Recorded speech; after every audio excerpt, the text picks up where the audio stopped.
अक्सर औक़ात लड़कियां अपनी ज़िंदगी में मौजूद लड़कों को अपनी तारीख़ ज़िंदगी में एक खिड़की की मानंद जानती हैं।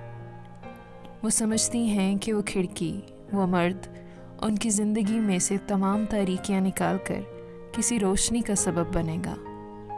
खुली हवा, ताज़ा नज़ारों और रोशनी को उनकी ज़िंदगी में दाखिल करेगा। उनको उनसे मोहब्बत नहीं होती, वो सिर्फ़ उस खिड़की को एक रोशनी का मीडियम समझती हैं। ये खुदगर्जी का अमल बिल्कुल नहीं, ये लाइल्मी का खसार है।